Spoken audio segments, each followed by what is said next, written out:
So, if you missed episode 33, we discussed IUDs, both hormonal and non hormonal.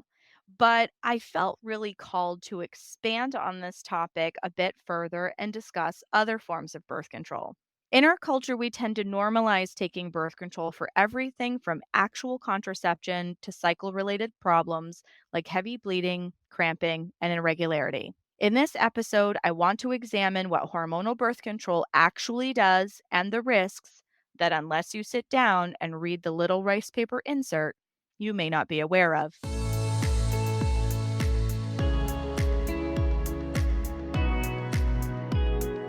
There are so many of us that are starting to question whether we're starting to transition through perimenopause. Maybe we're seeing changes in our energy.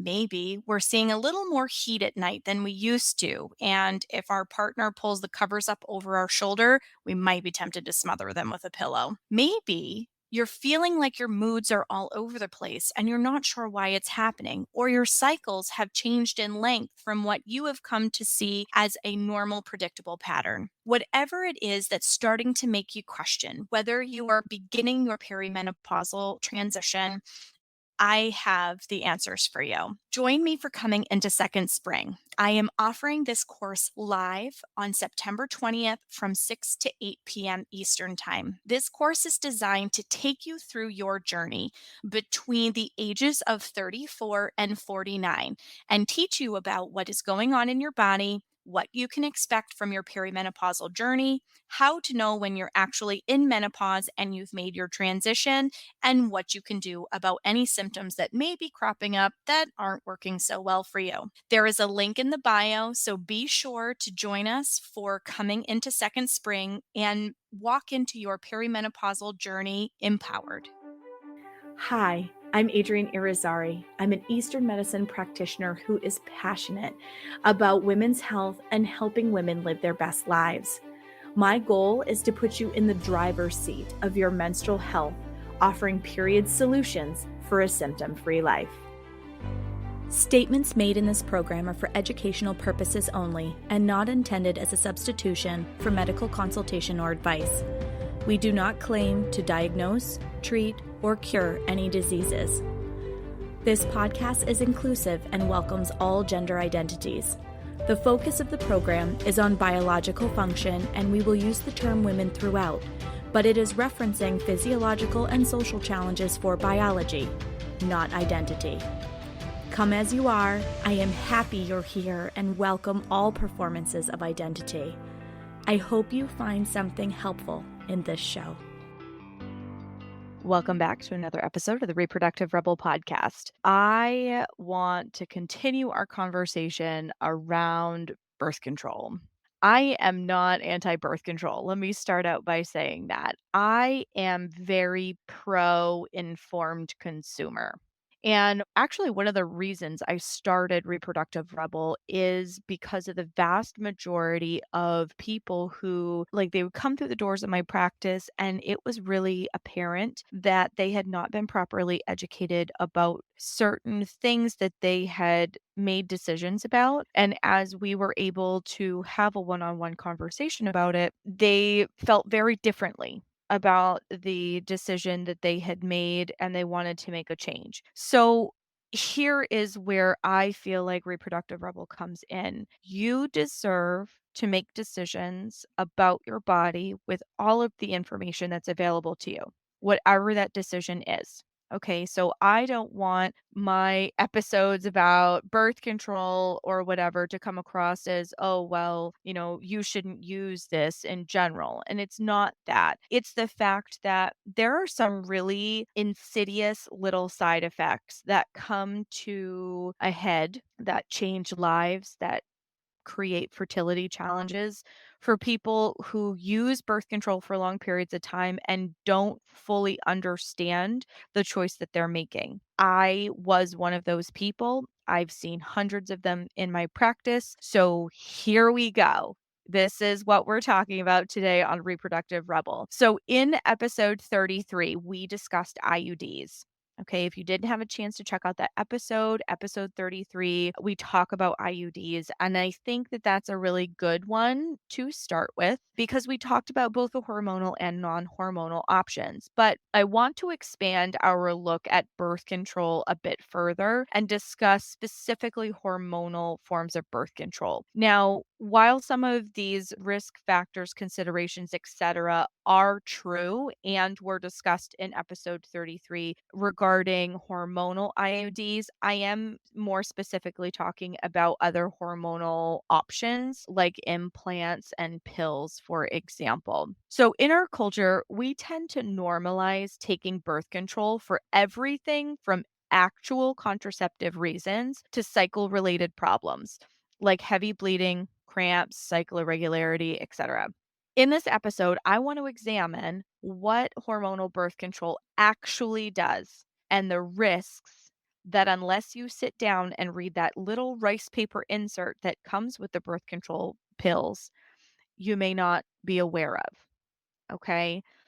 That thankfully, that insert is in there. That disclosure wasn't always in there, and I'm glad that it is. I remember reading my insert 100,000 years ago. I'm old, but I also didn't understand all of the implications and what it meant either. And not all practitioners, when they prescribe it, are really good at taking the time because, medicine is a business. You've got 15 minutes to sit down with a person. You've got to rattle off everything that you need to rattle off, and then out the door they go. So I'm not demonizing that. I'm just saying that because of their limited time, disclosing the risk factors is not always top of mind for all practitioners. And so this is another reason why I feel like this episode is very important because you deserve to know what you're getting yourself into. And then if you decide that it's a risk you want to take, great. But if you're like, oh, I had no idea that that could potentially happen to me, then now you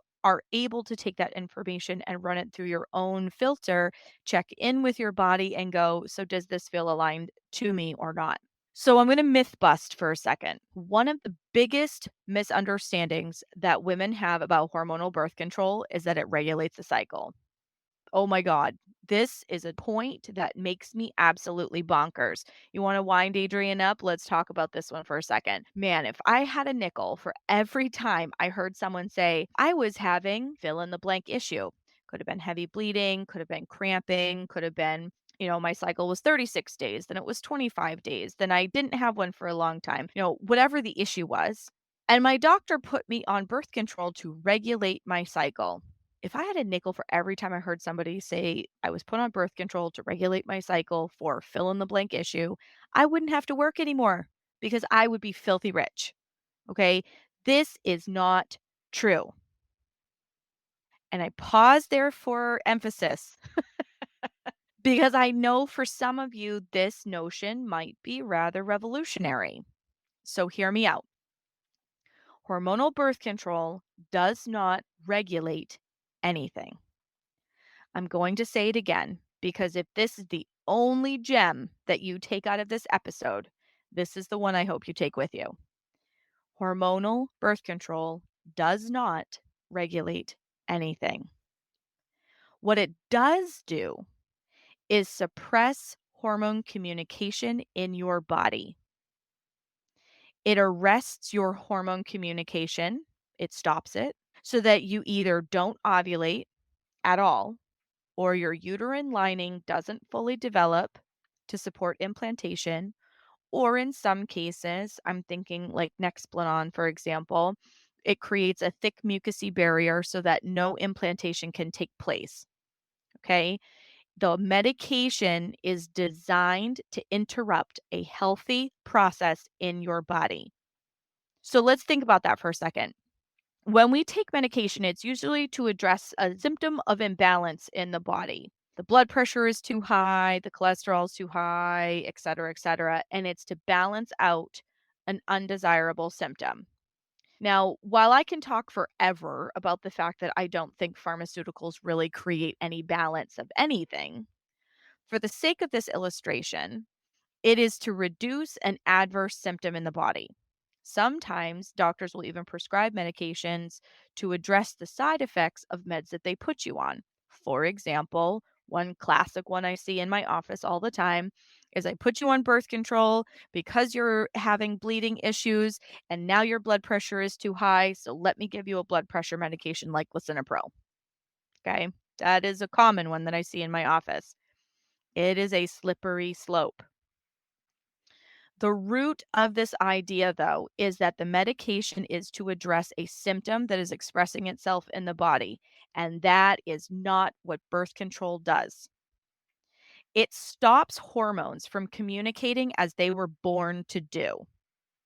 Okay, your blood pressure medication is not telling your heart to not do its normal function. It's helping to improve its function. That is not what birth control is doing. Birth control literally blocks things from working as they are supposed to naturally. So, stand in the way of a natural process long enough, over enough time, symptoms can begin to accrue. It is really scary, some of the symptoms that women suffer with on birth control. If you haven't seen the documentary, The Business of Birth Control, Ricky Lake was one of the driving forces behind that process. I would highly recommend it. It's a really great documentary. It takes you through the history of how birth control came into being, how it works, and some of the undesirable things that come along with it. There are a lot of really great doctors on there. Aviva Ram is on there, Jolene Brighton, Nicole Jardim is on there. Like some of these really big names that have, medical expertise that are saying, hey, we want to make you aware of what's going on inside your body when you do this thing. Okay. I would highly recommend watching it if you haven't seen it already. I thought that it really outlined the history and the evolution of birth control in a way that I had never seen depicted. So, again, highly recommend. But taking birth control can lead to mood disorders, clots, heart attacks, and a lot of other super scary things. So, did you know that birth control has a black warning label? Okay, so the FDA requires different types of warning labels on different types of products. And birth control has a black warning label. Do you know what else has a black warning label? Cigarettes. Yep. Most of the same risks, up to and including death, that are associated with cigarettes is also true for birth control. If any of you have heard my story in any other places, I'm honestly one of the lucky ones. And this is another reason why this is a general misconception amongst women who take birth control that, I'd really like to myth bust and dispel because I was one of the lucky ones who, despite being what I thought was an informed consumer at the time, I had a heart attack on birth control at 25. Listen, I was active. I was competitive with martial arts. I was going to the gym.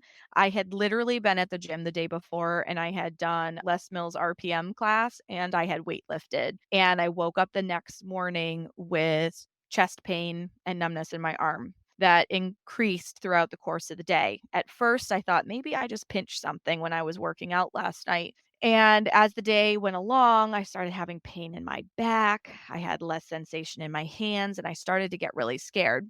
And I am so deeply grateful to the older woman who was the doctor on call that night when I was in the ER because the first question she asked me was if I was on birth control. And I told her yes. And then things started moving into motion really, really fast. And she saved my life. I am here because of her. And I feel that it is part of my mission to share this kind of information so that you don't have to go through what I did. My whole practice, everything that I do in Moon Essence is so that you do not have to go through the garbage that I've been through. And I laugh when I say that, but it's so true. I don't want you to experience the negative symptoms of birth control. I don't want you to suffer with endometriosis. I don't want you to suffer with fertility challenges. I don't want you to feel like your body is betraying you at every turn because you don't know what's going on and you don't know where you can turn to for answers. My whole mission in my work is to help you at least know where to go for answers and to learn about your body so that you can be in the driver's seat of your bus and you can take proactive steps to caring for yourself. I was one of the lucky ones because of that woman. But women take this medication for more menstrual reasons than typically for contraceptive reasons. I know I was one of those. I went on birth control at like 14 or 15 because I was suffering from endometriosis symptoms, and that was the only solution that was offered to me. And I was so miserable and I couldn't function that I was like, sure, yeah, absolutely. I'll take whatever you're going to give me if it means I can go to school and function and participate as a contributing member of society. Of course I'm gonna take it, because I didn't know what I didn't know at the time, and a lot of people don't, and the longer that you take something like hormonal birth control, you're at a higher risk of heart attack, strokes, clots, mood disorders, deep vein thrombosis, long-term fertility challenges, and so much more. So if you are taking hormonal birth control, I invite you to go look at the little package insert. Yes, it's on rice paper with the tiniest font you could possibly imagine, and I'm sorry for that. But it's a really interesting read, and it's good for you to know what it is that you are putting in your body. Remember, you are arresting hormone communication in your system. It takes a while for your body to come back online after taking it for a while. This can be super disheartening when people are trying to have a baby. I think one of the saddest things that I've seen in my practice is women who've been on birth control for 10 plus years, right? Because you start taking it for cycle regulation as a teen, and then you're like, oh, well, now I'm sexually active, so I might as well just stay on it. It's quote unquote regulating my cycle, and I'm not getting pregnant. Cool.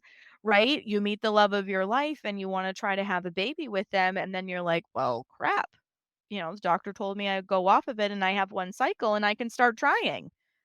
I'm like months or years into this now and I haven't been successful. This is a reality.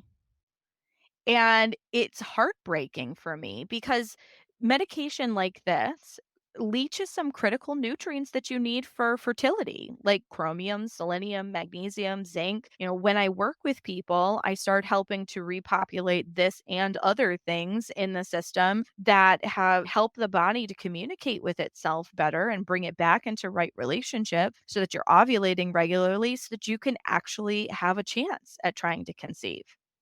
So, obviously, this is a topic I'm passionate about. It's something I could talk about for hours, but I want to leave you with this.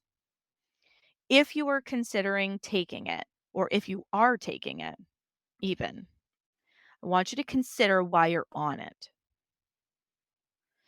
If it's for family planning reasons, there's lots of non hormonal ways of doing it. I had an episode in the first season with a fertility awareness educator from Flow with Your Flow to talk about how you can do this from a natural perspective. And yes, it does take practice, and I would highly suggest working with somebody like me or a fertility awareness educator if that's the way that you want to go so that you feel confident in what it is that you're seeing. But there are non hormonal ways of doing it. A Kaya diaphragm is one of my favorite suggestions to people because you can literally only get pregnant 7 days out of the month. After that, you don't need any form of birth control. So, if it's for family planning reasons, you do have non hormonal ways of doing it that really aren't as hard as they sound if you work with somebody who can help guide you. Okay. If you are on it for cycle related issues, there are lots of natural approaches to addressing your symptoms. Acupuncturists, holistic women's health practitioners, people who do pelvic steaming, people who do what I do. Okay. There are lots of people who are actually very good at helping address cycle related problems from a natural approach. I've had people come into my practice and like they want to emancipate themselves off of birth control, but they are super scared because they had crazy cramps before they went on birth control. They've been able to live their life, but they know that there's something that feels off in their system and they would like to come off of it, I help them make that transition so that cramps aren't running their life. I have people who had super heavy bleeding and they're like, "Oh my gosh, like I can't function because I bleed through everything. I can't go to work. Like, what do you mean, I should come off of this?" And so we talk about the risks and benefits and then I say, "Well, listen, it's totally your choice, but I'm offering you a way to be able to support yourself in the best way possible. That's a natural approach that you don't have to worry about side effects like that." And then the decision is theirs. I've helped more people who bleed most of the month or have breakthrough bleeding. So they'll have their period, they'll go a few days without, they'll have like bleeding, like flow like bleeding in the middle of the month, then they'll go a week or so without, and then their period comes again. All those kinds of things. People who have that flash flood bleeding, they stand up and whoosh, down it comes, right? Those are oftentimes the people that are put on hormonal birth control. And anybody who is an Eastern medicine trained practitioner, acupuncturists, herbalists, people like me, holistic women's health practitioners, we know what to do for stuff like that. So please don't feel like you are at the mercy of this medication in order to get symptom relief. Now, when you're working with an Eastern practitioner, this is not an Amazon Prime kind of fix. Okay, it's just not. And I'm full disclosure about that with my clients, but if you're willing to do the work, we get to the root of why it was happening for you in the first place to be able to address the symptoms. And then the symptoms go away and you're stronger and healthier and all of these things. Okay? So my hope is that this episode will highlight some of the risks that we don't talk about nearly enough when we're handed a script for a birth control pill, and let you know that you have choices that are much greater for whatever your goals are beyond the pill. I hope this is helpful. Thank you for joining me for another episode of Reproductive Rebel. Reproductive Rebel is recorded by certified peri-steam hydrotherapist, herbalist, sound healer, and Chinese nutritional therapist Adrienne Irizarry of Moon Essence LLC. If you are interested in setting up an appointment with Adrienne for one-on-one support, ordering from our store, or checking out our course offerings, visit our website at moonessence.life. Be sure to subscribe to our newsletter to get insider information on upcoming events and offerings. Join the conversation. Like us and follow Moon Essence Me on Instagram, Facebook, Twitter, or LinkedIn. Your voices make this program possible. Thank you all for your continued support.